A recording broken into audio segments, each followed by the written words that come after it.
अस्सलाम वालेकुम my beautiful friends.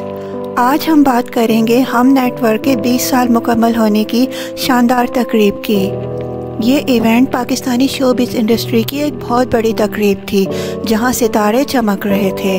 मौसीकी और डांस ने तकरीब को यादगार बना दिया, लेकिन जैसा कि हर इवेंट में होता है, यहाँ भी कुछ सेलिब्रिटीज़ अपने अंदाज की वजह से तारीफ़ें समेटने की बजाय तनकीद की जद में आ गए। आइए सबसे पहले बात करें नादिया हुसैन खान की, जो हमेशा अपनी ब्रांड बिलिंग बाय नादिया के स्टाइल को नुमाया करती है।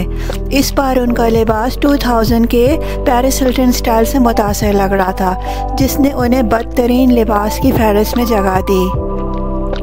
अगली बारी है उर्वा हुसैन की, जिनका लिबास ज़्यादा रंगीन और शादी के लिबास जैसा लग रहा था। ये उनके रंग के साथ अच्छी तरह मेल नहीं खाता था और उनके कुदरती हुस्न को नुमाया करने में नाकाम रहा। आमना इलियास, जो एक सुपर मॉडल हैं और आमतौर पर हर चीज़ को खूबी से कैरी करती हैं, इस बार गलत रंग की साड़ी की वजह से मायूस कौन लगी। एक ज्वेल रंग की साड़ी उन्हें ज़्यादा बेहतर दिखा सकती थी। अनुशे अब्बासी ने भी इस बार अपने लिबास से सबको हैरान कर दिया, जो बदकिस्मती से एक पेट्रोल पॉप आइसक्रीम की याद दिला रहा था। उनका लिबास ना सिर्फ रंग बल्कि सलवटों की वजह से भी गैर मुतासिर कन लग रहा था। और रईस अहमद, जो नए वालिद हैं, उन्होंने भी अपने लिबास से मायूस किया। उनका सूट उनकी शख्सियत को नुमाया नहीं कर सका, जबकि उनकी अहलिया ने उनके साथ सूरज की रोशनी जैसा हुस्न दिखाया।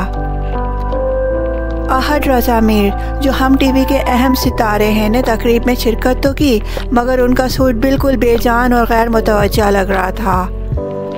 नादिया यासिर, ज़ेब बंगश और आयशा उमर और खाकान शाहनवाज ने भी अपने लिबास की वजह से तनकीद का सामना किया। तो नाजरीन, आपके ख्याल में इनके अलावा कौन इस फहरिस्त में शामिल होना चाहिए? अपनी राय नीचे कमेंट्स में दें।